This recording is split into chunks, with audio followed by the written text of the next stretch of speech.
Hi everybody, this is Angelo Quinones and you reach Iron Ministries. Iron Ministries is designed to give you dependable and accurate answers that come straight from God's holiness by word the Bible. And my wife is washing, so it's bleach and it's making me sneeze. That's just the deal. Now, we were looking last time, okay, at the famous John 1:1 passage of Scripture, okay, and we were looking at the unctual letters. Now, I already told you in my last study, okay, we got into the prepositional phrase, how to read it according to the unctuals, that the S, okay, unfortunately, the S, the sigma, okay, sigma, which can do a lot of neat things in Greek, okay, the sigma, okay, it can be used as like a will, W-I-L-L, I will do this tomorrow, or they use the sigma. They use the sigma in Greek to put it in the most simplest terms. Okay, sometimes they don't use a straight sigma. They use a sigma with something else or not a sigma at all. But that's how they point out the future tense in Greek. And unfortunately, in making this, okay, and copying John 1:1 and using Boris Graffiti to do it via Corel Video Studio, I was not able to incorporate the ancient sigma, which looks like a capital C. It didn't allow me to go into the Greek, write the Greek out, and then also write a capital C in English. Okay, because there is no, they don't use a C looking, S that looks, a sigma that looks like a C, like in car nowadays. They just don't do it. So they have the other forms of the S or the sigma. Okay, and the capital sigma looks like a sort of like a capital E. It doesn't look like the ancient sigma does, found and recorded. Okay, all right, in manuscript Aleph and manuscript Vaticanus. Okay. Now let's read this before we get into the other words. Okay, in this phrase, in John 1:1. Now, the biblical pronunciation goes something like this, okay, or the American Standard pronunciation, or whatever you want to call it, okay. It goes like this: En arche ein ha logos, kai ha logos in prostantheon, kai theos ein ha logos. En arche ein ha logos, kai ha logos in prostantheon, kai theos ein ha logos. Okay, now the modern pronunciation is better, even though for the most part, like 90.99 whatever percentage of the time that I'm studying the Greek New Testament, or even the Greek Septuagint, okay, I use the biblical pronunciation because just I'm used to it. Okay, but as far as John 1:1 goes, the modern pronunciation is much more better. It flows better. Okay. Quote: Energy in ologos, que ologos in prostonte on que theos in ologos. Energy in ologos, que ologos in prostonte on, que theos in ologos. En archi in ologos, que ologos in prostonteon, que theos in ologos. End quote. That's the pronunciation, the modern pronunciation of it all. Now, manuscript L goes something like this, okay? I'll put it in the modern way. En archi in ologos, que ologos in prostonteon, que o theos in ologos. You see, it's the addition of an extra article, okay, all right, in manuscript L, right in front of the theos word, which is in the predicate position. Okay, so it's already definite by nature. You understand what I'm saying? Like I mentioned, there's a Greek scholar that said that there are 10 different ways that a Greek noun can be definite without the article. Okay, we're going to be looking at the article paradigm and the article, what's it called, and all of that nice stuff when we get into the article. Let me just mention, since we're looking to, since we're studying how to read, okay, this sort of ancient form, and I already told you about the sigma. I know that's not ancient, but for the most part, all of the stuff is sort of ancient. It's just more polished, more perfect than the letters that we have in Vaticanus or manuscript Aleph. I mean, this comes from a machine. Okay, all right. So everything is going to be copied. I mean, perfectly. Okay, not to, because I did it in Corel Video Studio. I'm not talking about it. I'm just saying because I added shadow, I added a little this, a little that. I worked timelessly to do this copy here. I'm the one who typed this stuff out in Boris Graffiti in Corel Video Studio Pro X6. Okay, a long time ago.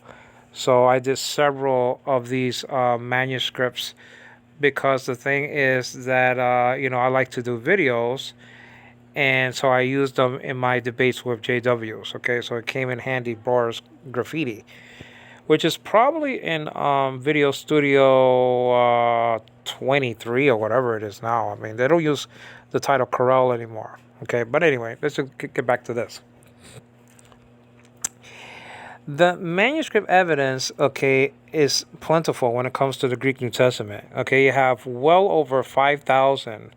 Okay, about 6,000. I don't think it reached to that point yet, but around 6,000. Let's say around 6,000 Greek manuscripts for the Greek New Testament. Okay, and then around 10,000 Latin manuscripts. Okay. And so you have overall more than 25,000 manuscripts of different languages of the New Testament. Okay, so that's a lot of evidence of this galah. Okay, so that's just the deal. Now, according to the most ancient authorities, Vaticanus and Sinaiticus or Sinaiticus or Sinaiticus, however you want to pronounce that Aleph based manuscript, the both of the Vaticanus and that manuscript, the Aleph manuscript, come from the 4th century, the 300s. Okay, they might have been. Okay, we can't be so dogmatic about it, but they might have been a part of the pool of copies of the Greek New Testament that Constantine commissioned. Okay, and he commissioned 50 copies, and so that one or the two of them probably are the ones that survived. Okay, the ravages of time. All right, now we got into and the most ancient book of the New Testament. I mean, just virtually the entire book of John, virtually though, not completely. Okay, is a P66, Papyri 66. Okay, I mean they used to write this stuff on vellum, animal skin, paper, papyri, water paper, or whatever you want to call it. You can still buy papyri on Amazon.com. At least you did. You could. I bought it like 4 years ago before I came to the Philippines. So I bought several pages of papyri. I think I bought like 20 pages of papyri, and I don't think I ever wrote on it, but it's really something to behold and to feel. Sort of rough, not like sandpaper, but sort of smooth rough. It's hard to explain papyri. They have some sheets, and it was really nice. I should have brought it to the Philippines, but I thought I was coming back back more quicker than I expected. But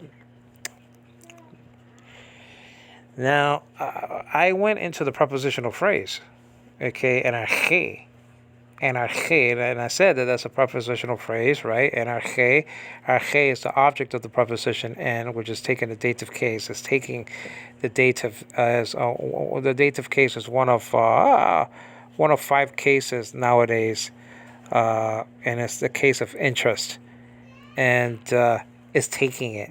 Prepositions can at least can take at least one case. Takes at least one case. Some take 2, some take 3, but this can only take the dative case. Okay. Now, and I have 2 babies now, so it's double trouble, guys. Okay.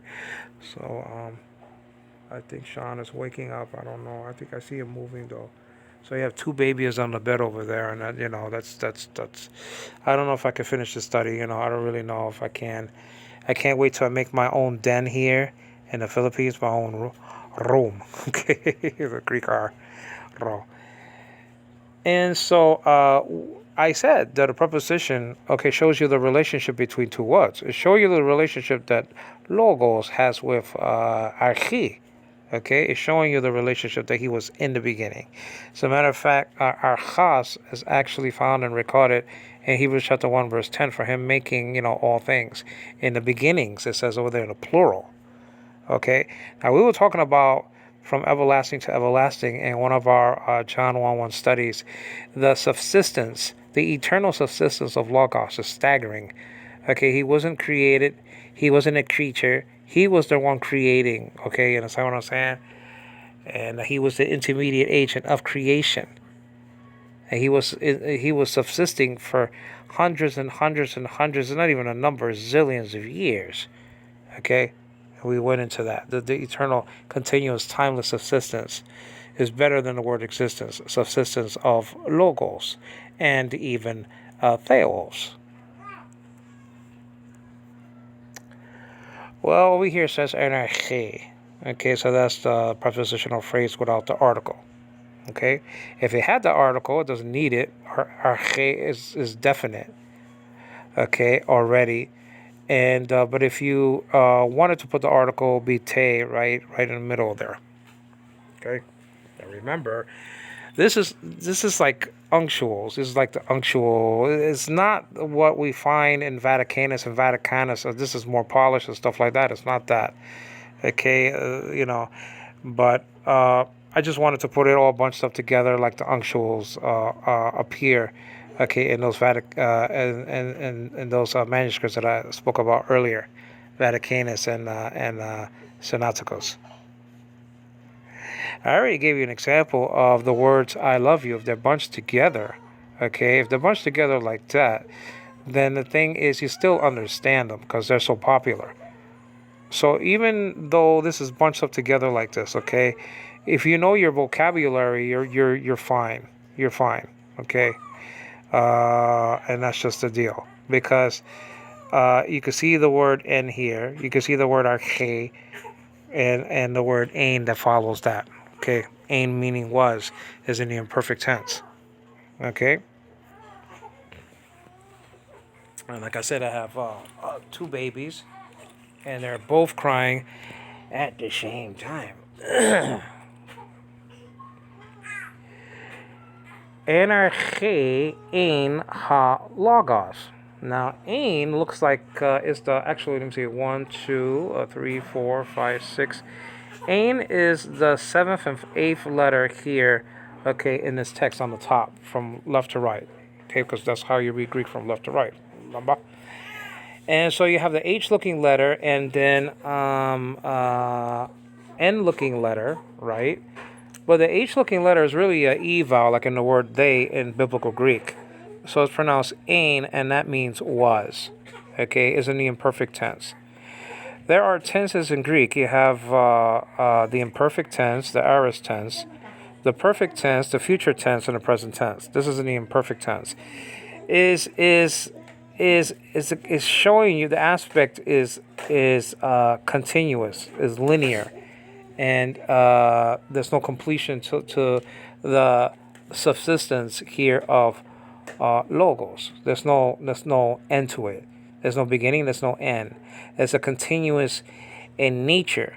No pun intended, because he was in the form of God, right? Has en marfech theohuparchon.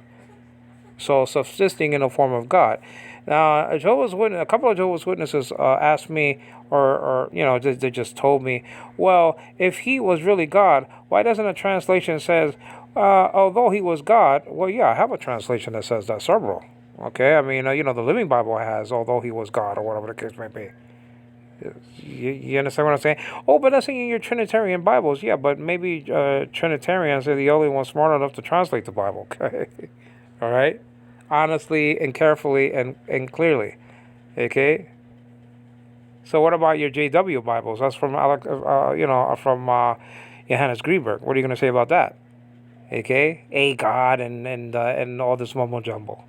And that's recorded, and they're in the JW Bibles. Erchein. In the beginning was. Now, the Hebrew would be, okay, Bereshit Haya. Now, there's a funny story. Let me give you that. I wish I had the Hebrew drawn up here.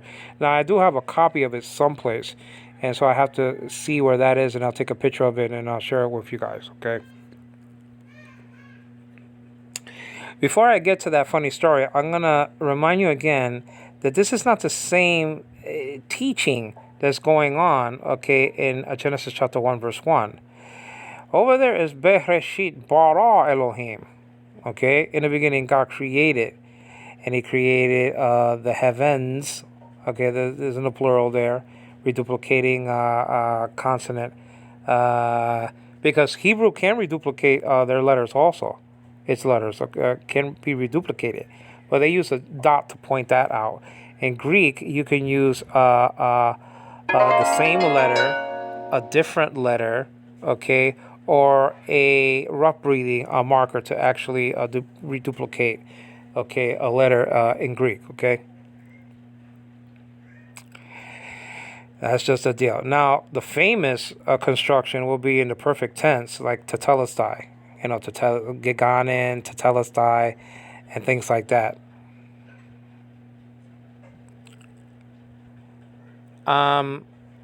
The story that I was going to tell you is based on Haya in the Hebrew.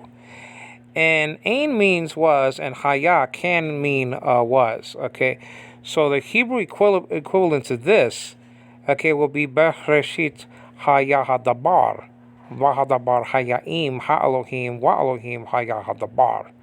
Okay, in the beginning was the Word, and the Word was with God, and the Word was God. As a matter of fact, an English translation says, and the Word was the same as God. Yet another translation says, what God was, the Word was. And another translation says, and the Word was deity, and that means a deity with a capital D. Okay, deity altogether. Okay, you understand what I'm saying? Well, let me give you the very funny, and then you'll never forget the Hebrew word Haya. Okay. Let's say you're on a line. Okay, I don't care where it is, McDonald's or Burger King or whatever the case may be. I mean, I don't know if they still have Macy's there or Sears. I don't know, whatever. Supermarket, whatever the case may be. You understand what I'm saying? And let's say you leave the line and somebody else comes in the line, okay? And then, you left your friend on the line to say, and then your friend decides to look at something, and then you come back thinking that it's okay. And then the guy maybe stepped out also, and whatever the case may be, and it's a confusion. So you get back to your space, okay, and then the guy comes back and says, "Wait a minute, this is. I was on the line first." But you can say, "No, I was on the line first. I mean, my friend, I put my friend here. You understand what I'm saying?"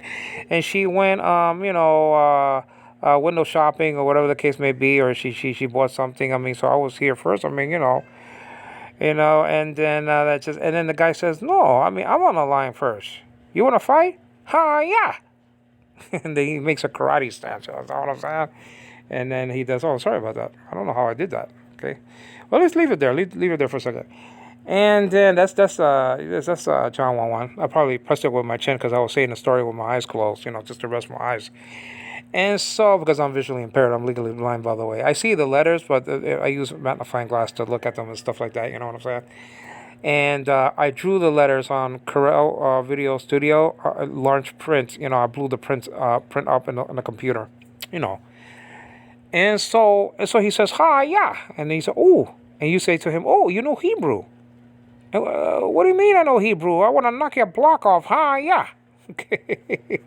And no, Hebrew. Haya means, it can mean was. Did you ever see that? Haya in John 1:1 in the Hebrew New Testament? What do you mean the Hebrew New Testament? I'm not a scholar. Haya. And no, I'm a Christian. I don't want to fight you. I'm just saying, Hebrew. Haya is a Hebrew word. What do you mean Hebrew? I'm not Jewish. Haya. And then, try to... No, I don't want to fight. I mean, you take the line first. No, I'm not going to let you get away with it. Yeah. That's just the deal.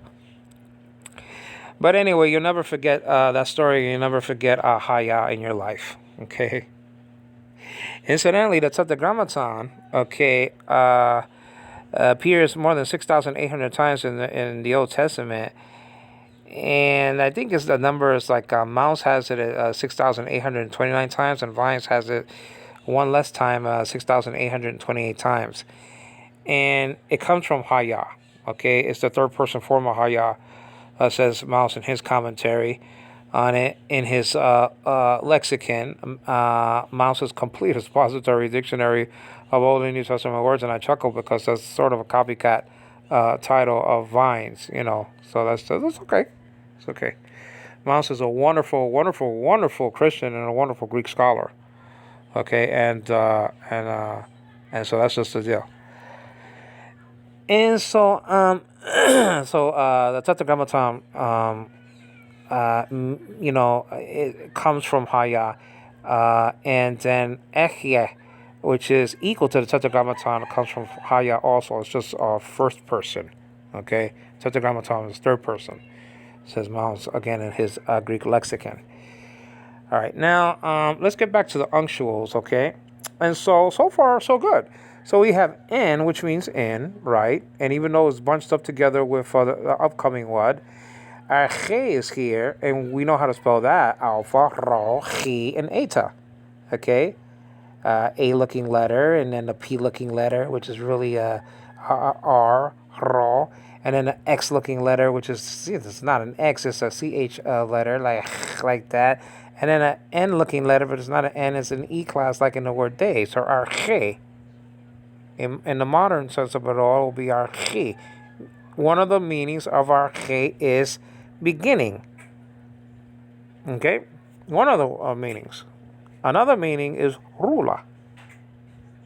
He is the ruler of God's creation. Revelation chapter 3, verse 14. NIV neatly translates that as it should be. As a matter of fact, in Revelation chapter 3, he can't be a creature there, Jesus, because he's called the Amen, which is a transliteration from the Hebrew word. And only God in the Bible is called Amen, the God of truth. So he has a title of deity there in Revelation chapter 3, verse 14, even though verse 12 says that he has a God. He has a God in three different ways that I said that has nothing to do with creation.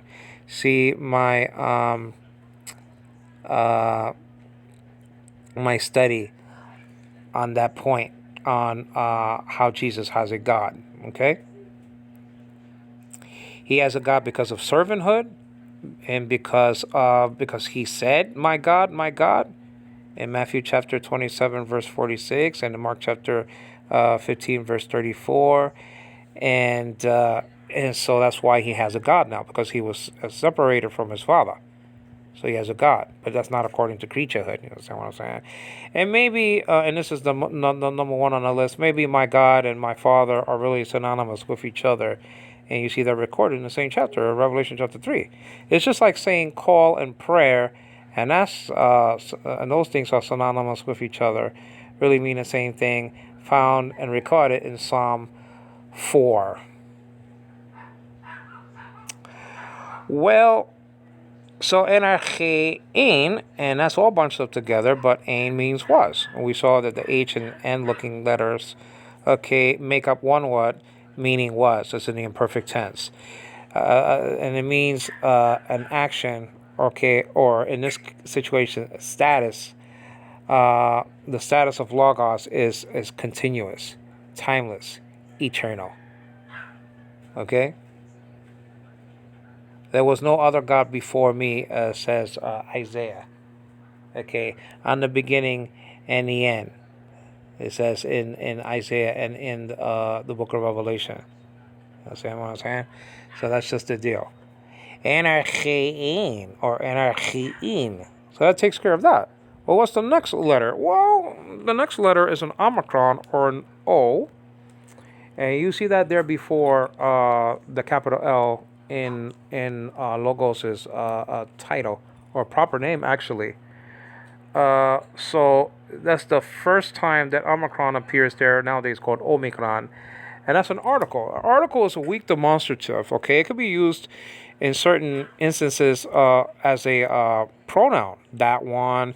It could be used for special definiteness, and the father used it for special definiteness. Okay, hatranas su ha theas, or hatranas ha theas su. And Hebrews chapter 1 verse 8. Okay, thy throne, O God. So the O there is pointing out special definiteness.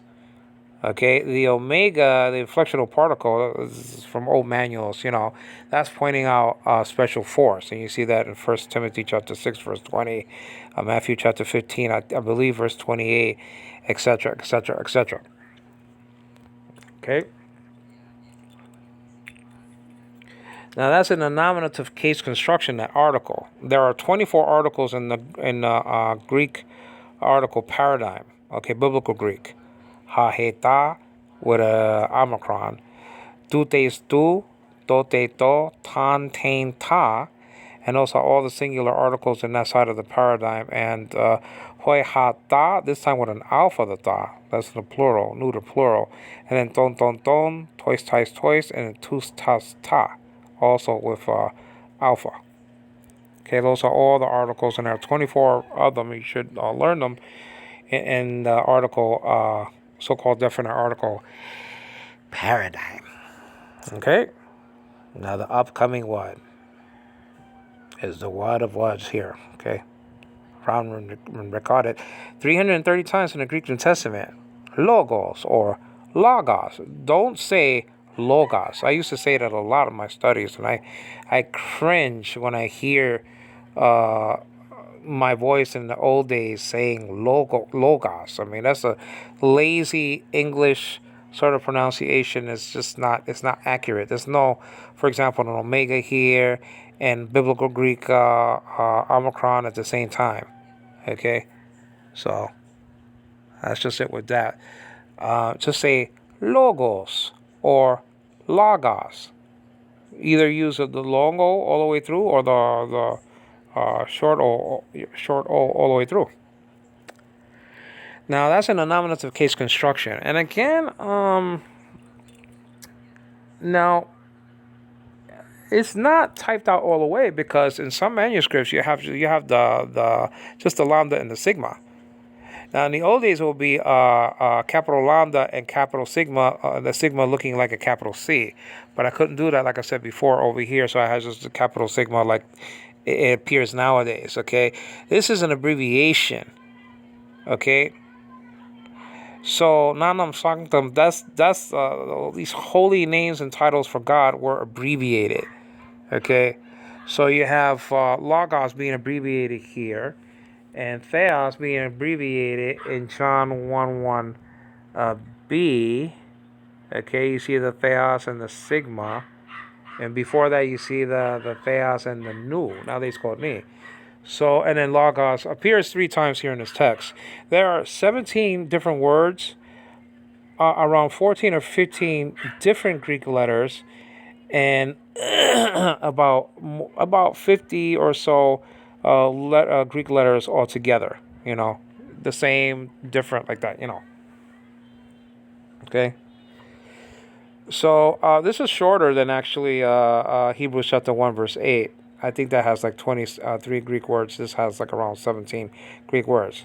But I already mentioned the manuscript L has the extra article in John 1:1c, which I affectionately call the Caesarean section at John 1:1c, because if you're born again, you're going to believe in the deity of Christ. If you don't believe in the deity of Christ and even the humanity of Christ, okay, which appears and is recorded, and scriptures cannot be broken in John chapter 1 verse 14. Well, if you don't believe that, it's in those two things, nature A and nature B, or nature 1 and nature 2. If you don't believe those things, you're just not born again, and that's why you don't believe. Okay. So Logos is abbreviated. Now, if you don't want it abbreviated, just go to this manuscript that I drew up. Praise God, He gets the glory, not me. And you see Logos there, okay? And unfortunately, I could not get the final sigma, so I just use a sigma that can appear in the beginning and in whatever part except for the last letter. Okay, or last part of a Greek what. I mean, I just had to use that letter, so I was kind of stuck. I was stuck, guys. Okay. Over here, N, G, and Ha Logos.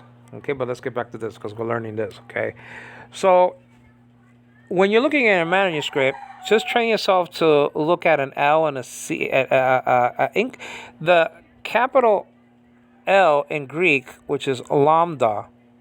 Okay, like in Luke's name.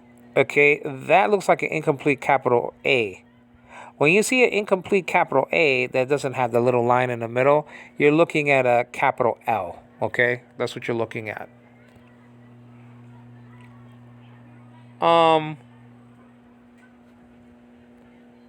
So when you're looking at this type of text and you see a capital lambda and a capital sigma, though I told you about the sigma appeared like a capital C in the old days, then just say logos or logos because that's what it is. It's just abbreviated. And theos is abbreviated twice here, just like logos appears more than one time. It appears actually 3 times. Okay? So that's just it. Well, that'll be our lesson for today because we already finished one line. Okay? And that's just it. And archi in o logos. Okay? Logos. And remember the last 2 letters is logos. Okay? It's abbreviated. Okay? So it'll be, L and S. Or like when they abbreviated, okay, the title for a god, right?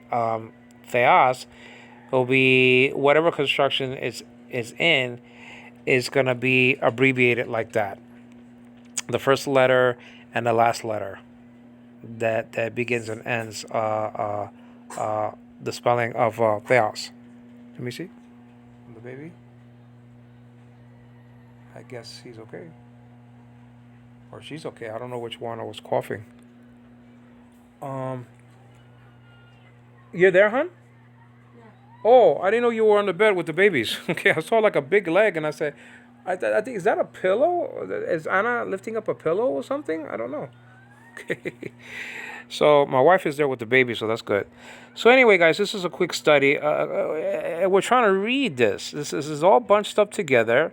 But if you know the words, if you know the vocab, right, you're going to know how to separate, okay, each portion. En, okay, arche, ein, ha, and logos. You're going to separate all those words. Just like in the words, I love you. I mean, they could be all bunched up together. But, everybody's going to, that's an English-speaking person, is going to know what that is saying, even though I is together with love and love is together with you and everything's just bunched up together. It doesn't really make a difference. Okay, everybody's going to know I love you, or like what's your number? Can I help you? Those are famous sayings. You can say hello, my name is. I mean, that's easy. Even if it's bunched up together, you in your mind you put the proper space in between the words. You understand what I'm saying, okay? Well, anyway, there's 2% left on the phone, so I have to go. This is Angelo Quinones giving glory to the God of Israel. God is not the God of the dead, but of the living. And it means that Abraham, Isaac, and Jacob were very much alive at the time that Jesus said those words. Please subscribe to my channel. It's very important that you give a thumbs up because people will see, and I know a lot of people say that on YouTube, please give me a thumbs up or whatever. It's important because the more thumbs up a video gets, the more it's being able to be seen. Okay, it's able to be seen. Okay, so it just becomes a little bit more popular than a video that has 1 thumbs up or whatever the case may be, and it's just going to be It's just going to be hidden all eternity. It's just a deal. Indeed, the wonderful thing about this is that I don't know how God is going to use these videos when I'm not on this earth anymore. And it's a wonderful thing to have channels like this because, after, God takes me home one day, these things are still going to be there on YouTube and Lord willing, and so that's a wonderful thing to know and to believe that God is going to use this in these videos in a tremendous way. Again, my name is Angelo Quinones, and this was John 1:1. And aquí in ologos, que ologos in proston theon, que theos in ologos. The English has it like this. In the beginning was the Word, and the Word was with God, and the Word was God. Thank you.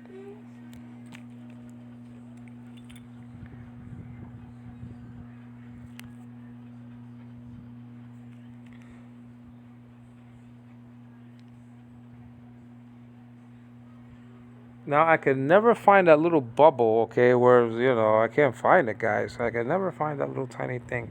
Actually, that little tiny thing there to the right-hand side is when I took a picture of that, I think. I don't think it corresponds to this, but let me try anyway. If not, I'm going to have to end this manually, okay? Yeah, I don't think that's it right there. I don't know where the little circle is. And feel free to share this, actually. Thank God that I'm still here. Feel free to share this. Okay, I don't mind. I don't have any copyrights on my artistical graphics. I mean, I don't have any copyrights on it or anything, whatever the case may be. So it's that's not important to me. Copyright and all this other stuff. Actually, the last word is the word ioanen here. 1:1. You see that ioanen 1:1 there, and so that's basically John 1:1 there. All right, guys. Let me take care of this manually. I'm gonna shut this down, and hopefully you can check out my next lesson as we venture out to the depths of John 1:1, including how to read it when we read John 1:1b. The B portion of this great verse. Okay, thank you, guys.